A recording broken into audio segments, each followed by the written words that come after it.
Good afternoon, everybody, and welcome to the Ill-Fated Wives of Henry VIII podcast. I'm absolutely delighted to welcome today's guest, Elizabeth Fremantle, who's going to be talking to us about her book, Firebrand, which I have in my hand, and the movie Firebrand of the same name. How are you today, Elizabeth? I'm really well. Thank you so much for having me. Yes, and actually Firebrand has just started streaming on Amazon Prime if you're in the UK. So it's really easily available for everybody, which is nice. And I'm so excited because I remember I just spoke to you, but told you that I went to see it in cinema and being able to see it on Prime as well. It's so amazing. Being able to see a historical movie in cinemas is not something that you see nowadays. Yeah.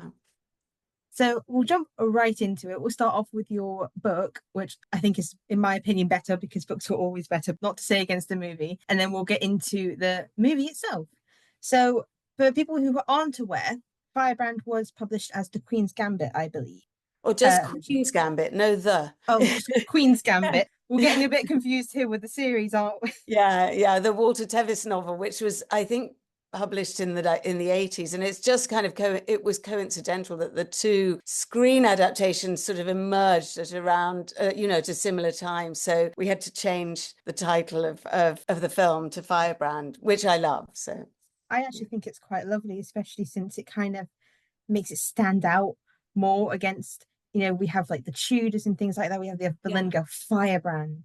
It just a really stands striking out. title, isn't it? It wasn't Mm. my title. I didn't make, it was the screenwriters who came up with it. But I think it's brilliant, and I think it's a really apt description of Katherine Parr.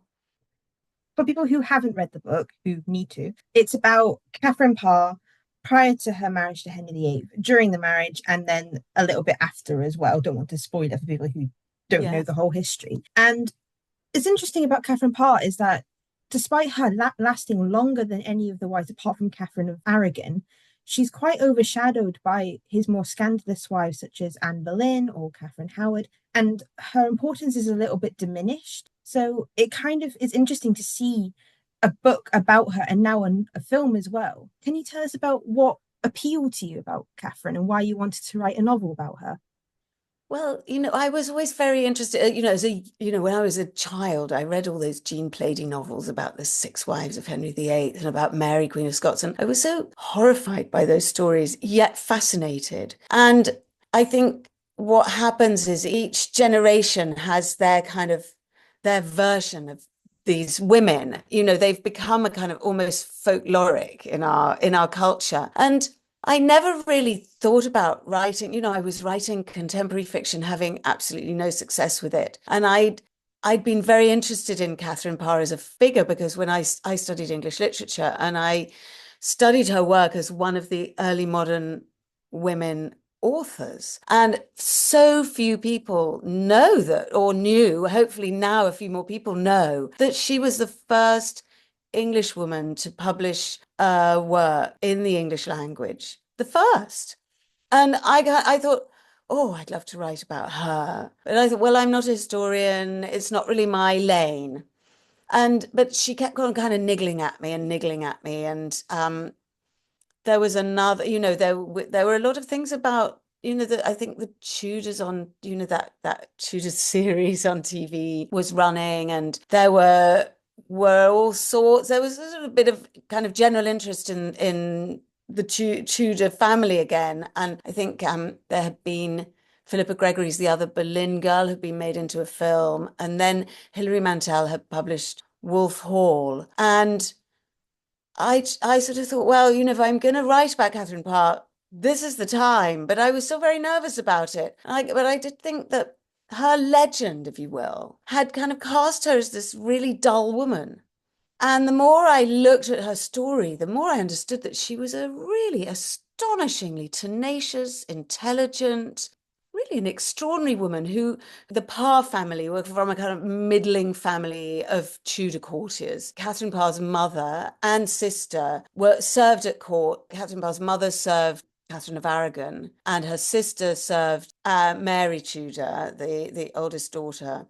And Catherine and Anne, her sister, had also been educated in the royal schoolroom alongside Mary Tudor. So, they were in and around court as young women, but they were not nobility. They were from a kind of middling family. So the idea that this woman not only she married Henry VIII, kept her head because of, what happened to the other women who didn't have kind of powerful connections or came from royal families abroad. Two of them were executed. Katherine Parr was very nearly executed. And when I discovered that, I thought, listen, I've got to do this novel. But I was still nervous. And my agent said, look, do the research. It doesn't matter if you're not a historian, just as long as you do the research properly. So that's kind of how it was a long road for me to really have the confidence to feel that I, in some ways, had the right to tell her story over and above someone who was what I call a proper historian.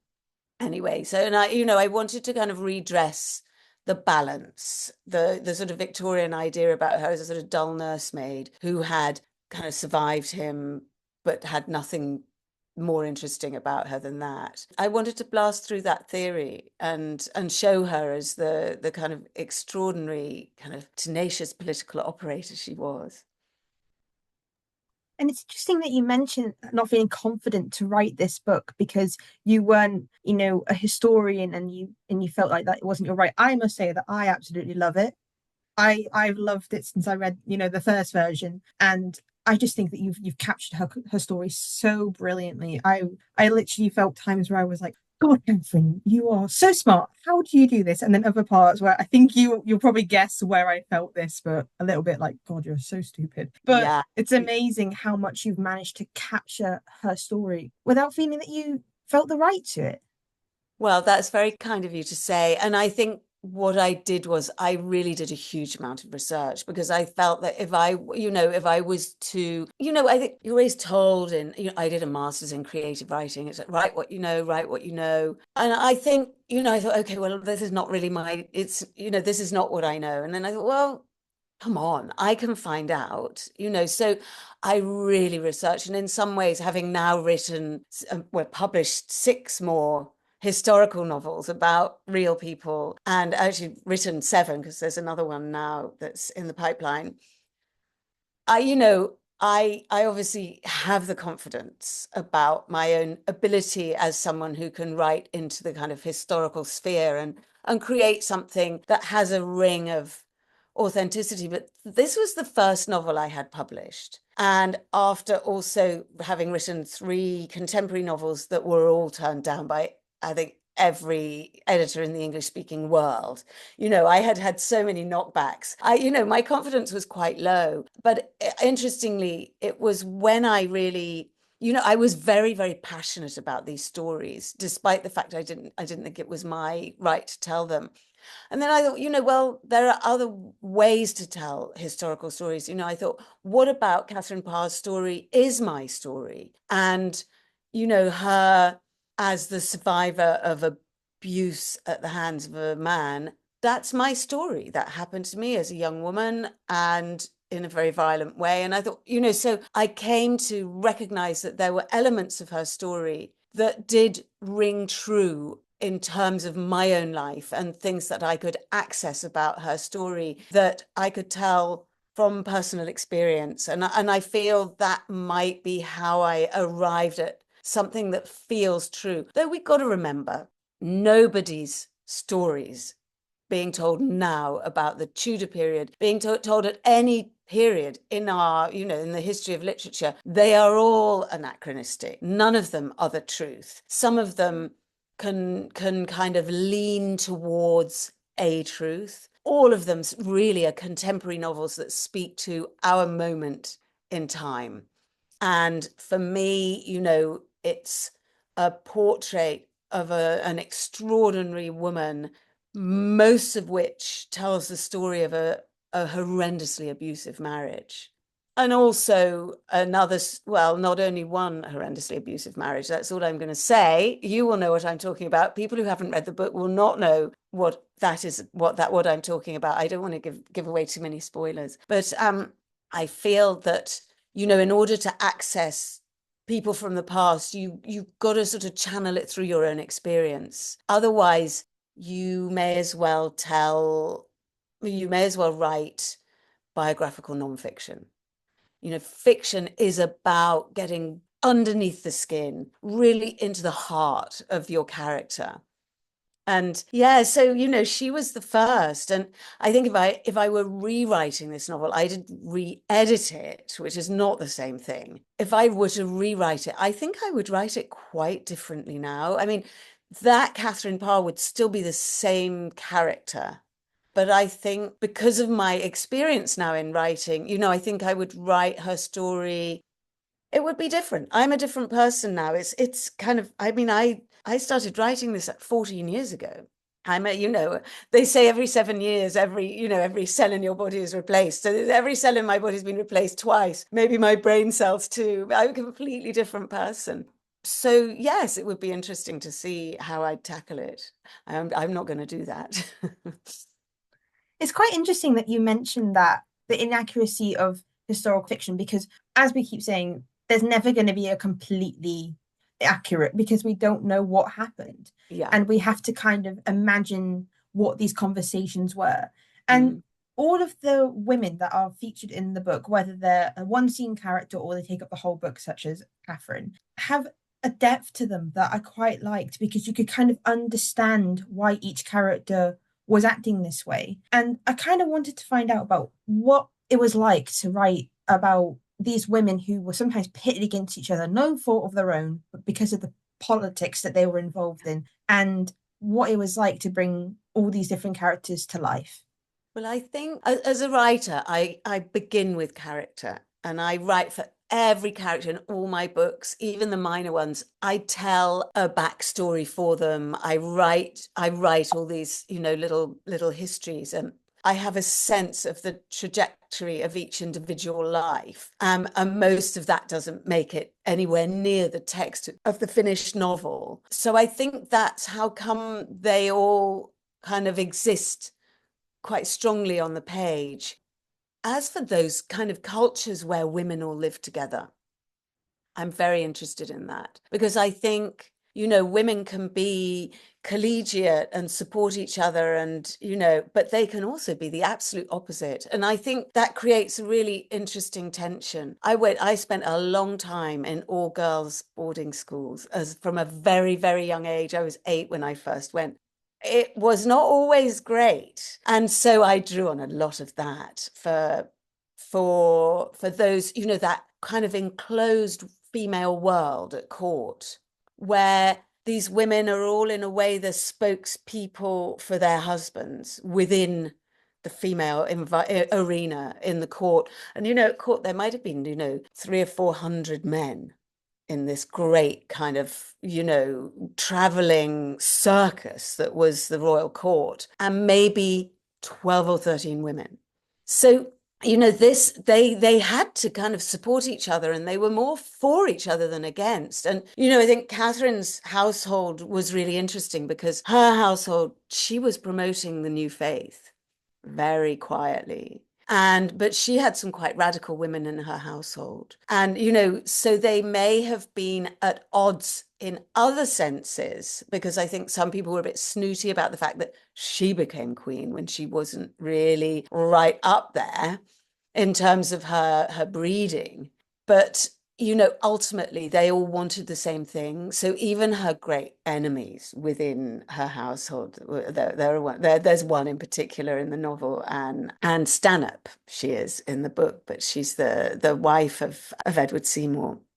They are really at odds with one another, but when it comes to faith, they're absolutely one and the same cause. So there are interesting, different entanglements between the women. Yeah. It's actually interesting that you mentioned Anne Seymour because she was going to be the subject of my next question. Ah, With her and Dot. Dot is my favorite character. I'm so sad she's not in the movie, but I yeah. loved her to bits and her ending. Thank you. Thank you for giving her what I think is the perfect ending. I'm not going to spoil it for everybody, but I think her ending was perfect. And it's interesting because with Anne and Dot, they've got such a big different cultures because one is a noble lady and one is a servant Yeah. befriending Catherine, and the other one is kind of like almost frenemies in a way. Like she is her Yeah, enemy, yes, but yes, yes. in some sense of the book, she is also her friend because she does get a bit scared for Catherine. And I wanted to know what was the research like for both of them because Dot is an original character, is she not? Or is she Dot, based on a Dot real was one? Dot was a name on a list of household women of Catherine Parr. And so we really know very little. We do know that she married the musician. I won't go into that too much, but so the things that happened to Dot, most of it's completely fictional, but there are one or two things did happen to a woman called Dorothy Fountain, who was obviously from a more, a slightly higher family than I've depicted Dot. She's from a working class family, from a family of sort of, rural working class family who she grows up near the house, the household of the Parr family in Stansted Abbots. And that's, I invented that. And then she ends up working as a servant, a regular servant for Catherine Parr when she goes to marry Lord Latimer in the north. Her second husband was Lord Latimer, and he was one of the Catholic nobility from northern England. And Dot goes with her. And actually, I had written there's all this other story about Dot and how she came to be there and how she traveled up north and everything. It all got cut. So there are elements of her story that are real, but the thing about Dot is she's very loyal. They go through something terrible together. Dot and Meg, who is Catherine's stepdaughter from her second marriage, and they go through something terrible together that's kind of on the edges of the text. But this is why Catherine knows she can completely trust Dot and brings Dot into her household as queen, as a sort of not as one of her proper, women, but a semi-servant. Dot doesn't really belong downstairs anymore, and she doesn't belong upstairs either. So she's this kind of liminal figure.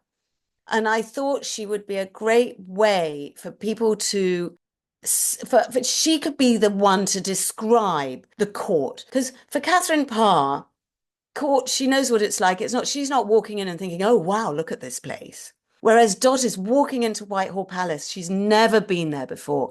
And so she gets to describe the place for the reader. Because when you write historical fiction, you have to assume the reader has no idea what that place is like. It's like writing science fiction. You have to create an entire world. And it had to come through the voice of somebody, a sort of, someone who had never experienced it before. I felt that would make it more authentic. Because if Catherine Parr was saying, oh, wow, look at the size of this, and look, oh my goodness, look at all these people, and what are they doing? And it wouldn't have felt authentic. So Dot's kind of part in the novel grew and grew and grew, and she actually tells a large part of the story and has her own story within the story as well. Do you almost wish that she had been in the movie? Because obviously the movie Oh, takes a yeah, different part of it. Obviously the book yeah. is before, during, and after, whilst the movie is right smack bang in the middle of all the conflict, all the drama. So if she had found her way into the movie, would you have been pleased? Well, I read every version of the screenplay and over the 10 or 11 years and she was in it quite prominently for most versions. And it was only right at the end. And I think once the director was on board and he had this sense he wanted the whole thing really condensed into this one major event. So the novel covers a much grander scale. It covers, I think, I can't remember how many years it is, 6 or 7 years from before the marriage till, it's certainly it's I think at least a year after Henry dies. But the film really focuses in on this plot on her life by the Catholic faction at court who lure Henry into distrusting her. Whereas the book covers much, much more than that. So, I knew a lot was going to be lost. But Dot was there until that very final version of the script. And she was still even there. And I mean, she was there on set. There was a servant called Dot there. She was played by an actress, but she didn't have any lines. So she was really, really lost. And I mean, Dot could almost have her own film, actually. She's got such a prominent story in the novel. Yeah, I was sad about that. But you can't put everything in. And I think the film, it really works on its own terms, even with its very controversial ending. I think it works within its own world. Yeah, but I would have liked to have seen Dot to have a little bit more say in the movie. We need to pitch that then, Dot the movie. Dot the movie. We'll put it as like as a sequel almost to Firebrand. We'll just remake it all on Yeah. Netflix and all be from Dot's perspective, and it will be brilliant. Because Yeah. I love Dot. I thought she brought something, as you said, she's the person who can bring all that context, all of that, architectural knowledge and everything. Because sometimes in books, when you have a character that's been there for like 5 years and they're suddenly describing what everything looks like, it can feel a bit weird, can't it? Doesn't ring true. Yeah. And, I think I really feel with historical fiction, it has to feel honest, even though we know it's not. You have to draw your reader to suspend their disbelief by being as honest with the way the voice of your characters as it's possible to be.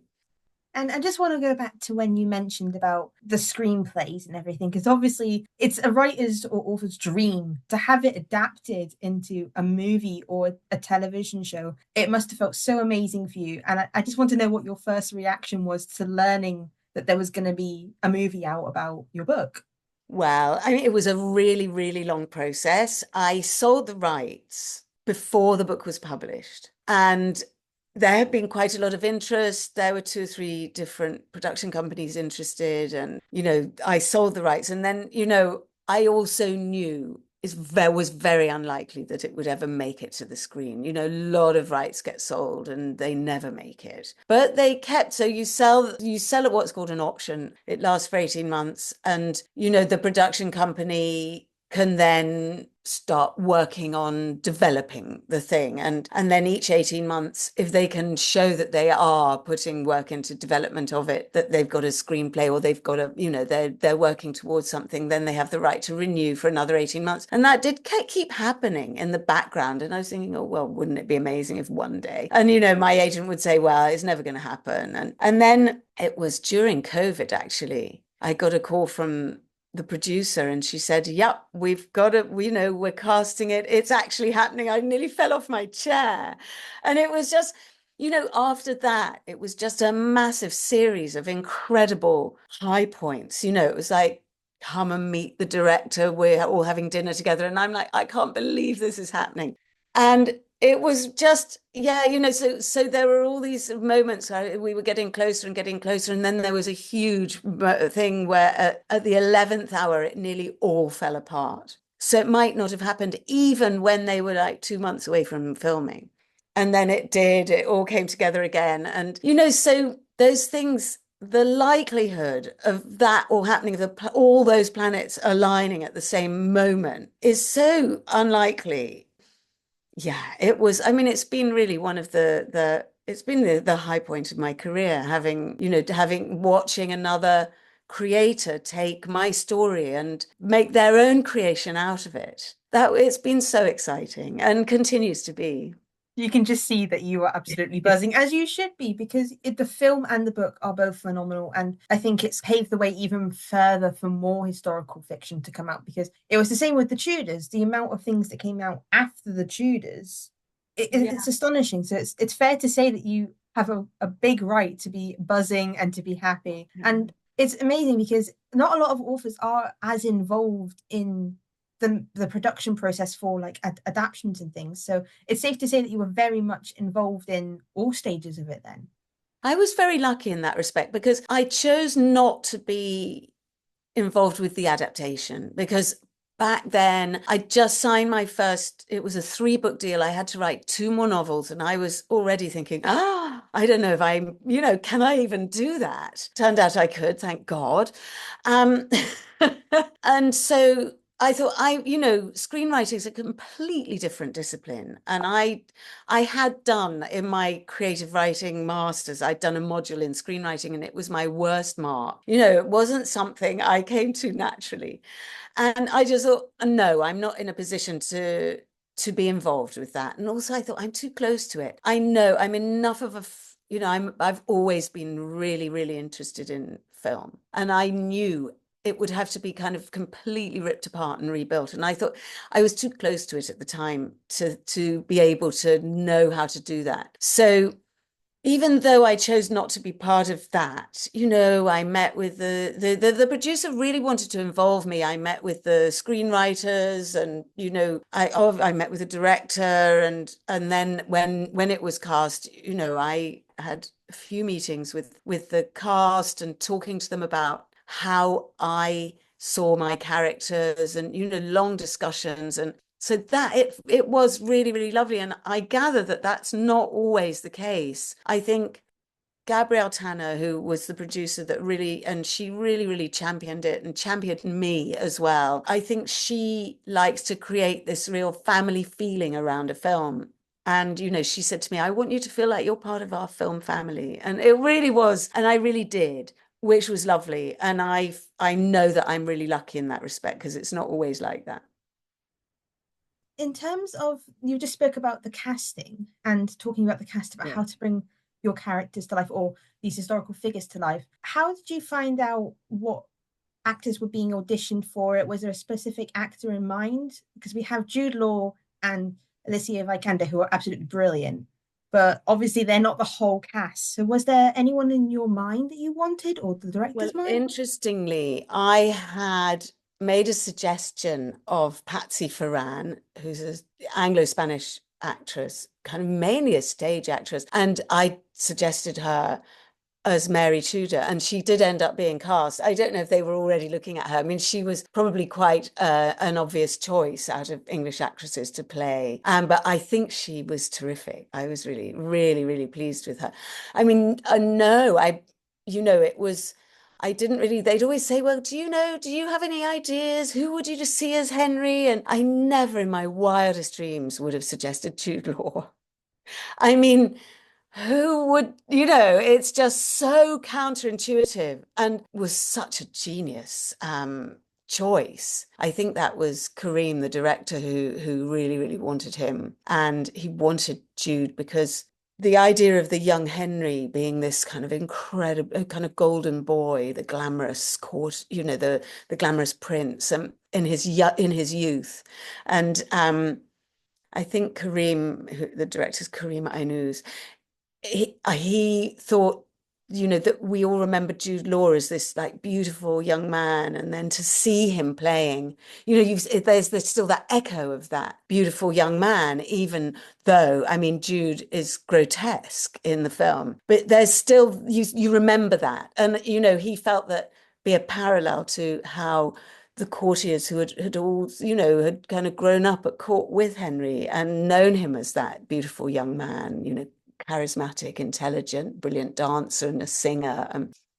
So it made sense when he explained it to me. I mean, when they told me, I thought, oh, okay. So it's going to be that kind of Henry, is it? Like handsome Henry. And far from it. Yeah. And Alicia Vikander, I had seen her about the time Queen's Gambit was published. I'd seen her she was very young then, in a Danish film called A Royal Affair. I really recommend it. It's a terrific film about a young English princess. It's set in the 18th century in the Enlightenment, who is sent over to marry into the Danish royal family. And she's extraordinary in it. And I always thought, God, if she would one day play one of my protagonists, that would be a dream come true. Tell you what, dreams do come true. I mean, it was just extraordinary that it was her, because I had really watched her career, and I think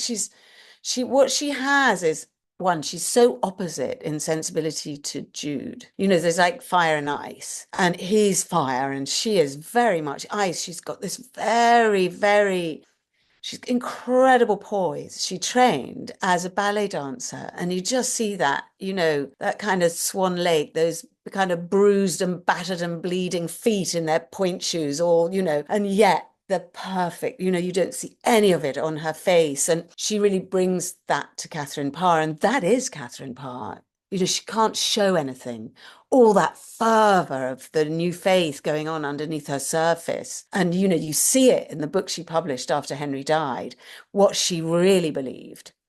And she kept it all kind of hidden. And, and so Alicia really, really brings that to the role, I think. And then yeah, and Simon Russell Beale is a great pick as well for Gardner.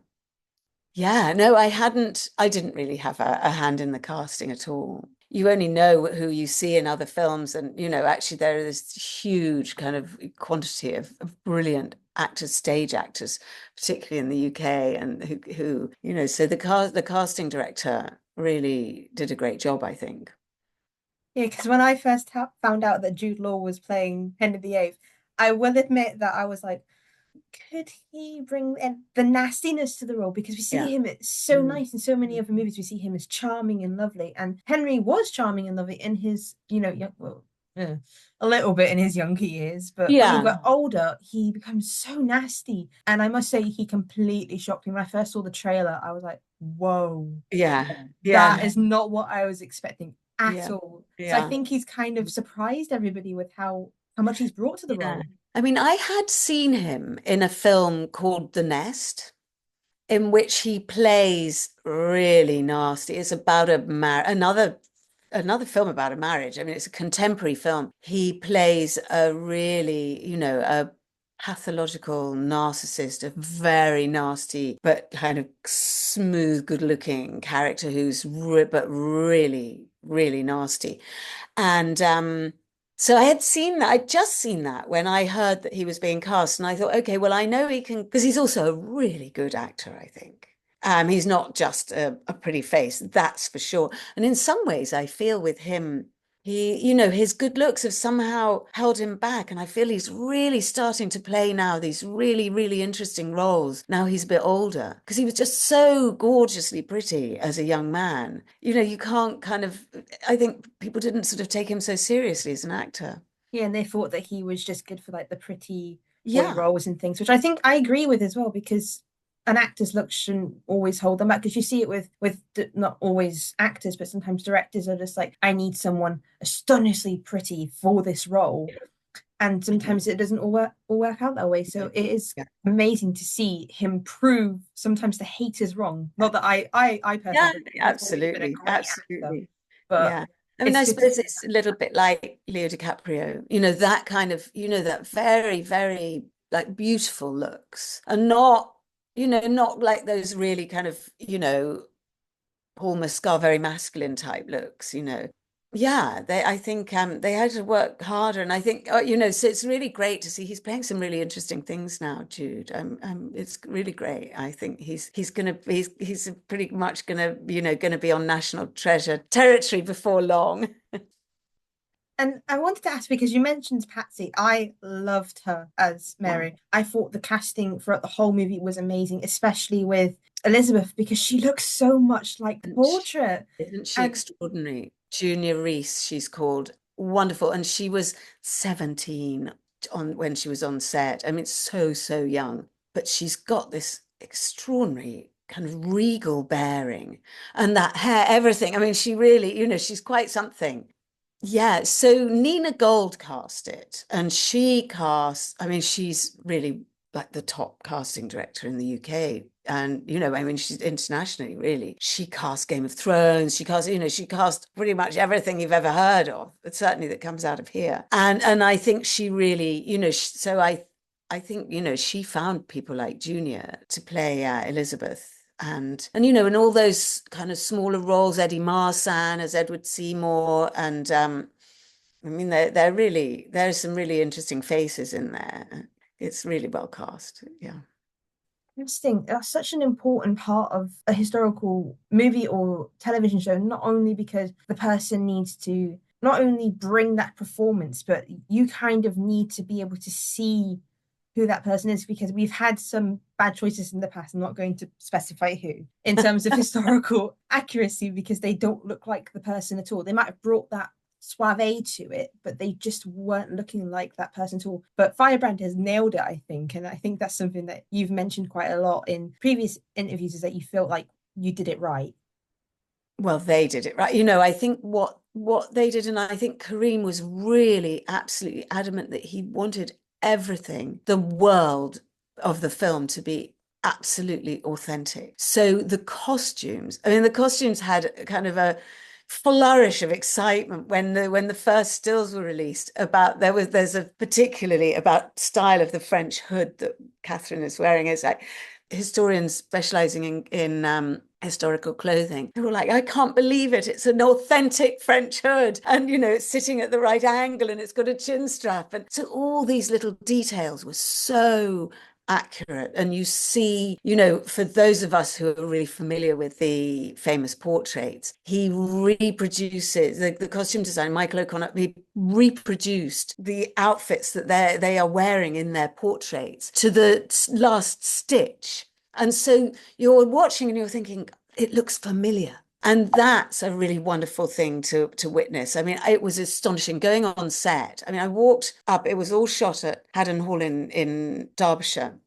Everything was shot in the one location. It was shot during COVID. So it was all in one place. And it's a wonderful building. It's like a kind of castle, but in sort of on a sort of small scale. It's not, I mean, it's not small, it's a huge house, but it's not like the size of Windsor Castle, but it's all, crenellated and it's of exactly the right period. I arrived and go up some steps and there were all these people milling around in Tudor dress. And it was like having gone back in time because they were so authentic.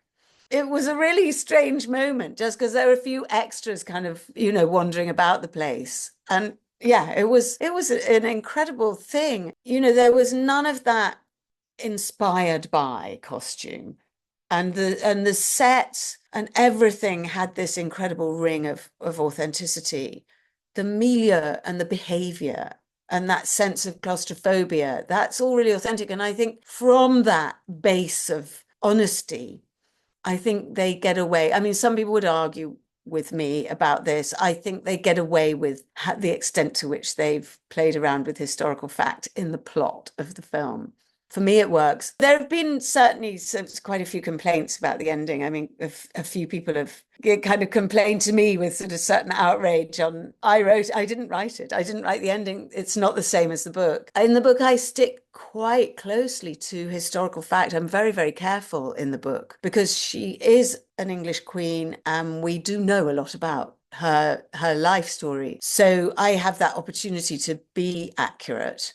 And also her trajectory, it kind of lends itself to a novelistic unfolding. The film, well, let's just say the director made some choices that kind of veer away from the story. It always happens in film.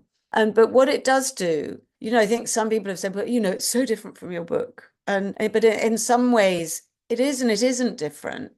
There's something that happens there. The film allows for the fulfillment of a wish that is articulated in the book and never acted upon. And, so it is there. The idea is there.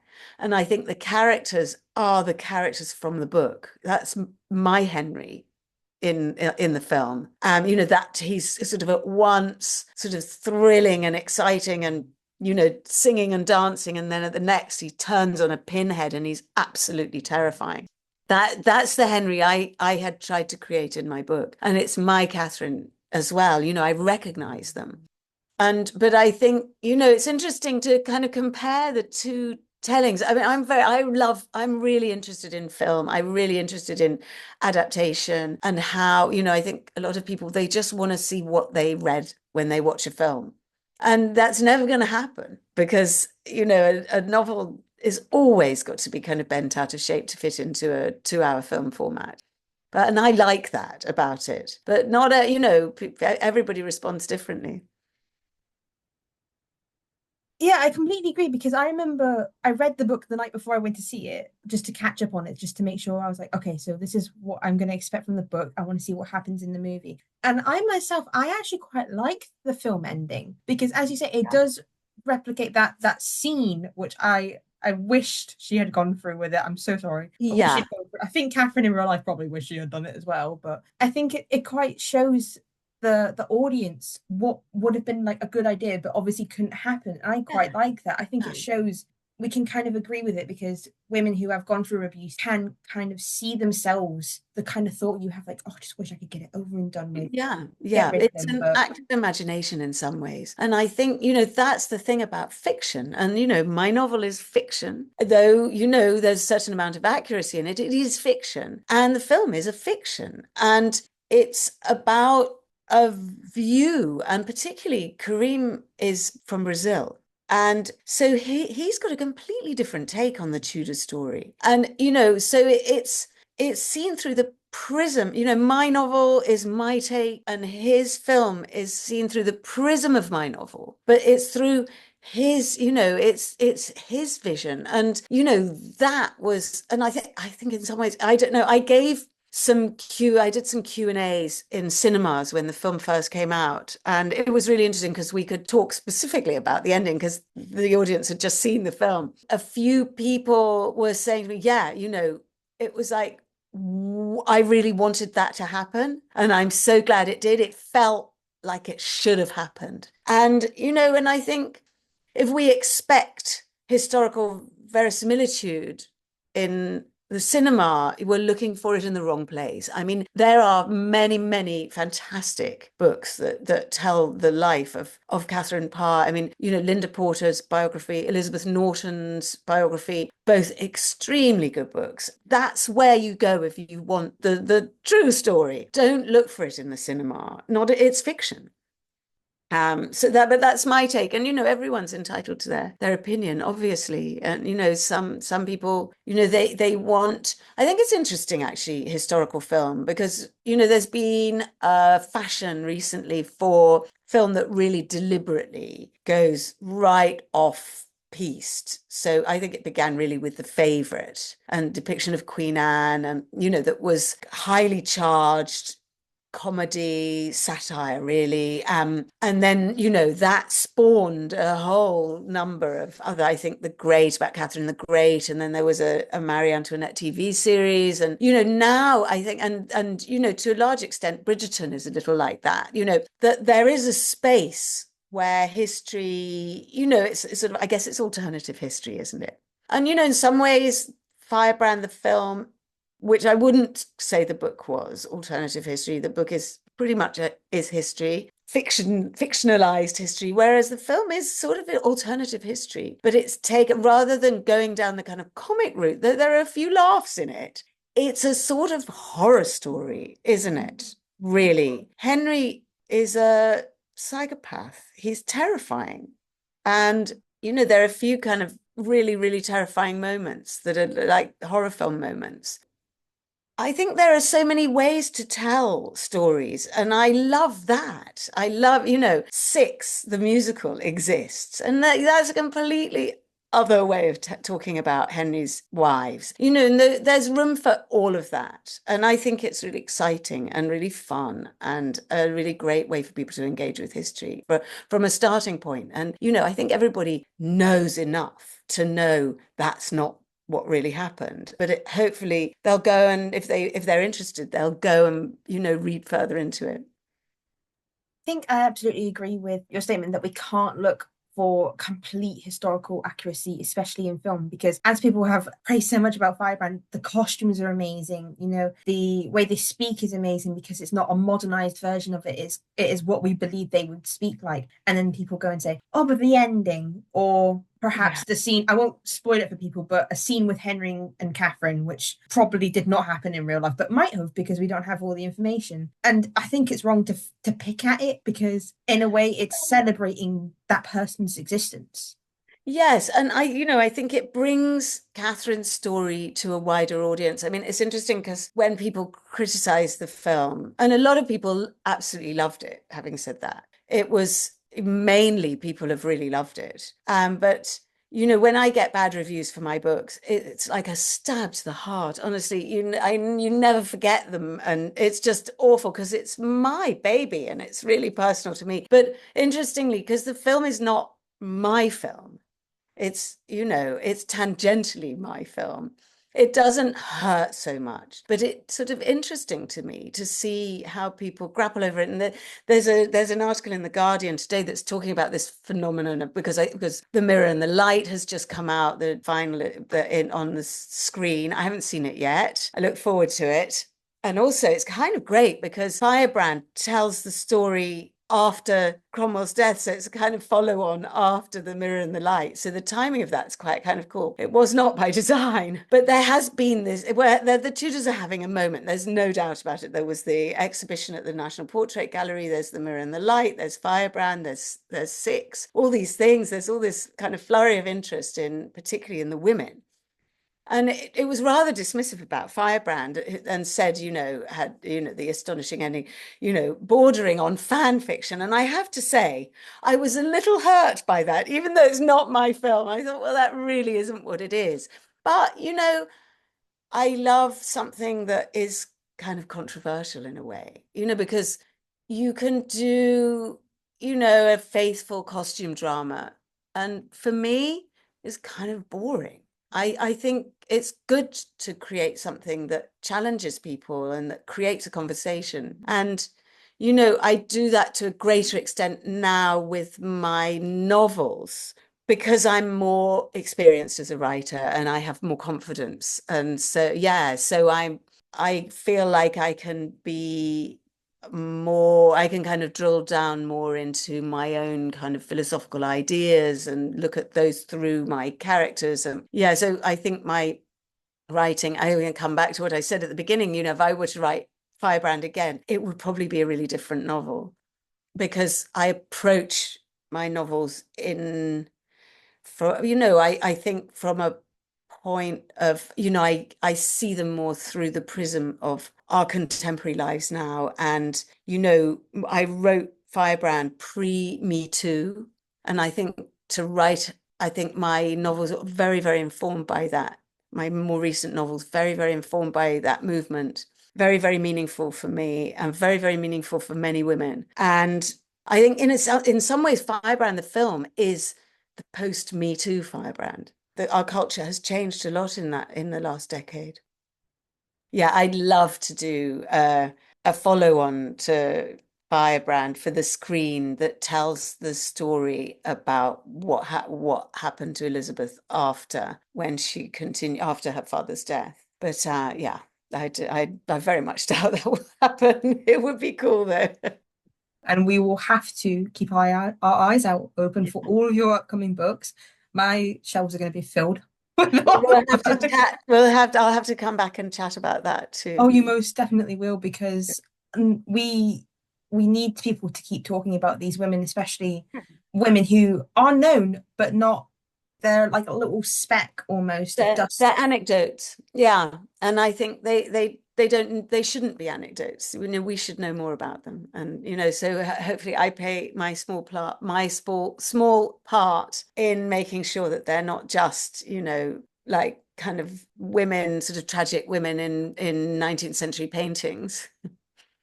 I just wanted to thank you so, so much, Elizabeth, for joining me today because I've had an absolute blast. And I encourage everybody who has not seen the film to watch the film, to read the book.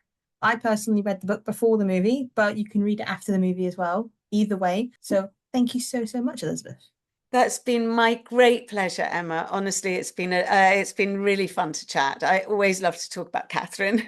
She's a queen, literally and metaphorically.